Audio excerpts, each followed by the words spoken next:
Welcome in, everybody. 5 minutes with Sean, maybe 10. We are doing the brand new, as everybody knows, What's on Your Mind, but it's going to be the Being Social edition with one of our speakers on the panel of AI and one of the smartest dudes in the car business Oh about no, AI on the retail side. I know he doesn't believe it, but we all watch it, we all see it. David Rozek, how are you, buddy? I'm doing wonderful, man. It's good to be here. I haven't talked to you in a little bit. Yeah, it's been a second since we've had you on. There's been a lot of changes in the world. We love our repeat guests. Dave is one of them. If you haven't seen his previous episode, go back and check that out. That's the long haul stuff. We're going to be slimming it down for folks. We see that the attention spans are lacking, so we are going to do our best to keep this thing tight. So, Dave, as the segment dictates, what is on your mind?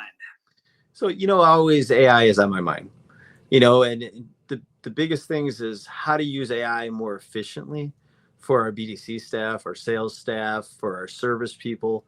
And a lot of it has to do on the marketing and the social side. And it's having that trust of people to get out there and use it.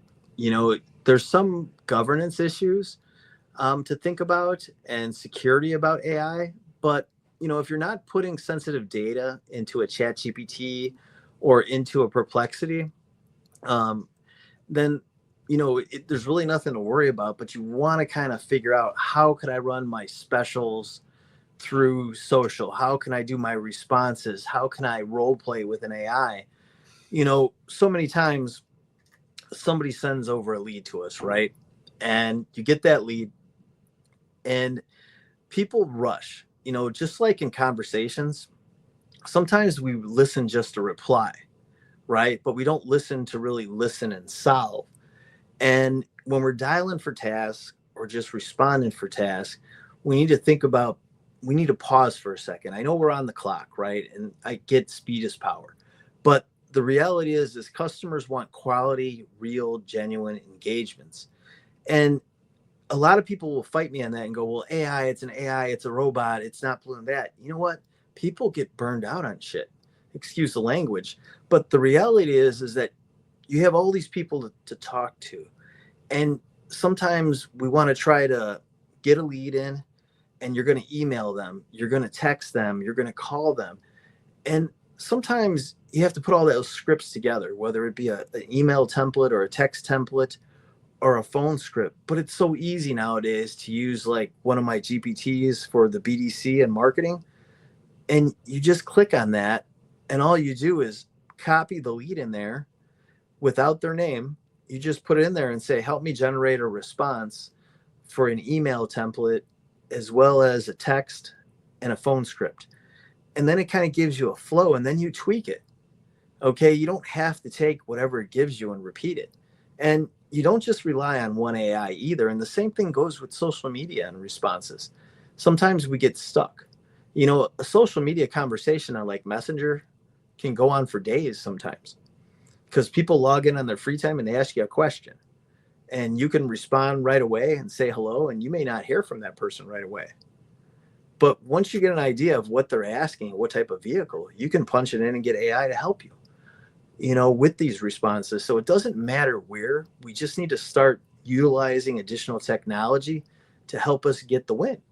So Look, that's kind of what's been on my mind. Sorry, okay, Sean. That well, was a look, lot. that's what I was gonna say, dude. So that just probably sits at the top of your mind all the time. And so we're hearing a lot of different, parts and pieces of AI, where to use, how to use. We're hearing examples of AI reading the lead. Some of these newer companies, the Podiums of the world, whatever, that are on Yep. first response.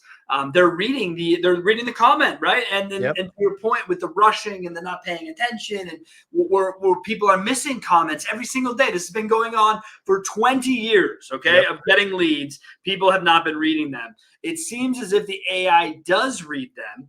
Do you like the idea of AI in first response position, as opposed to maybe the kind of, I know it doesn't sound time consuming, but what you just described to me in a BDC agent who maybe isn't, that tech savvy, sounds like it could be a little bit of a time suck. What is your thought on the idea of the first response through AI? My response to that is that I'll give you an example. I was on a call with Russ Beckenstein from Affinitive, And we're at 7 o'clock in the morning, we're talking, and he logs in to show me his dashboard, and he has his AI up on the right side. And I said, "Oh, what's that?" And he goes, "Oh, that's our, AI wrapper." And I could see the logo on there from Matador. And I'm not trying to give them kudos or whatever, but all of a sudden a customer starts engaging. And that customer's asking about a car at 7 o'clock in the morning. And they just asked if it was available. The AI offered them a test drive. The customer said yes. They scheduled a test drive. Boom. It was just that simple, right? And so it took care of the mundane task right there in a live chat on the website. From an email standpoint, we've had the Impels of the world and many other products that do the responses. And we have the auto-generated templates that we can set up too. Now, the purist in me and the car guy in me says that if people are sitting at a desk and a lead pops in, answer the goddamn lead.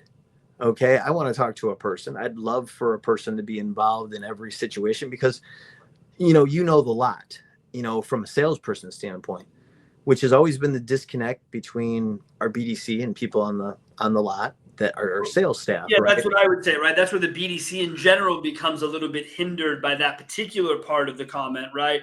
And Yep. Also, David, and I know you see this, our BDCs, the most we run into, have staffing problems, right? Normally BDCs of groups that are 3, 4, 5 stores or more are typically understaffed by at least 1 to 2 people, right? Absolutely. So is this where you can say I don't need more people if I can't find them, keep them, whatever? If I'm having a problem just burning through them, can AI be in that position? Is it a valuable way to use it? Yes and no, and everything is different. No two AI products are the same. Every AI product needs governance and a Q&A and somebody to break it and see what type of experience it's giving to a customer. In general, though, when a customer wants a response, they just need a response. They need to have, you need to give them attention. So I really think that you can set up rules and you can set up buffers with an AI to say if the phone rings 7 times, then AI is going to pick up the call. And a lot of people say, hey, that's too long of a ring for a customer. But here's what a lot of people don't know is that I had a problem the other day. A guy said to me, hey, we have Numa and I set it up for 5 rings, but it answers right away. And I said, well, the reality is that what you guys didn't know when you added the AI is that the first second was the cell tower's fault, the first ring. The next ring was your voice over IP. In reality, it only rang your system 3 times. So yeah, the AI is answering faster than your BDC or your text can answer the phone. So yeah, no wonder they hate Numa. I said, go change your settings. And he fixed it. And I came back to him a week later and he goes, oh, it's right now. But my point is, you have to inspect what you expect with any AI. Can AI save you money? Can AI get the job done? If you're going to put your faith in that, then that's great. It'll help you to a point. But it's just like with people. You wouldn't just turn your people over in the BDC or the sales floor and go for it, right? If you do that, you'd have to be an idiot because how many thousands of dollars on the sales floor is going out the back door right now doing that type of stuff? Well, I mean, look, that's, look, dude, I mean, I think training's an underscored issue in our industry. Oh, yeah. So I don't want to be unfair to the guy who gets put on the floor. But I like Right. what you say about inspecting what you expect. To me as an AI, zero. I wouldn't even call myself a novice because I've never used a tool in my life. I have no idea. You mentioned 2 words, Chat GPT. I've heard that one. Perplexity. I certainly have not heard of that. So I've never used a prompt. I've never been in these positions, but it just seems like it could be just more tech, David, that needs help, that needs assistance. It's not just going to fix the world. It's not. AI's sole purpose is to create human-to-human connection because in general, an AI can drive your car, but it can't navigate the damn pothole in the road. Okay. It just doesn't know that this time of day we get backed up because it's rush hour. It doesn't always anticipate those things that a human can understand in behavior. So in general, the purist in me, the artist in me, the photographer in me, I hate AI. But here's the thing that people don't know about me is I always do the hard thing and I always want to learn everything I can and I want to break something.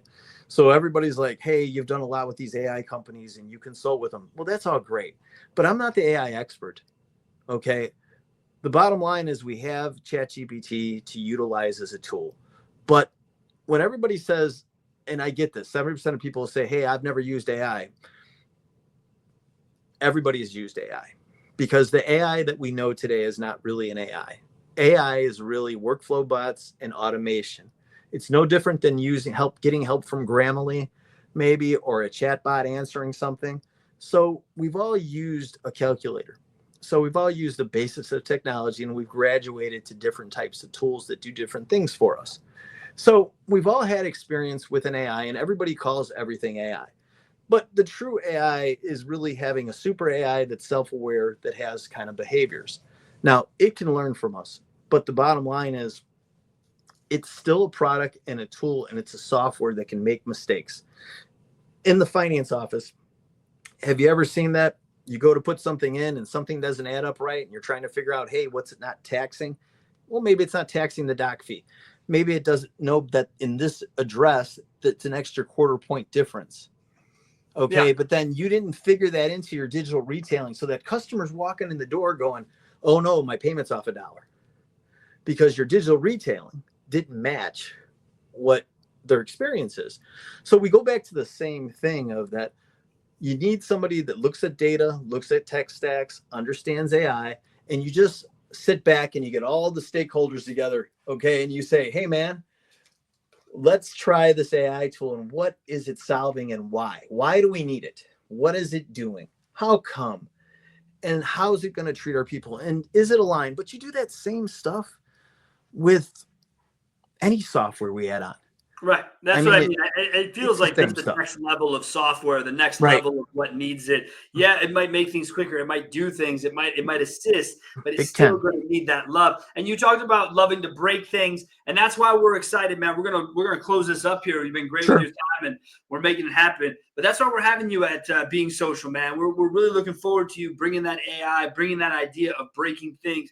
We're going to be having a great panel discussion. You'll be representing the retail side. We've got ad tech. We've got service tech on that end. It's going to be a lot of fun.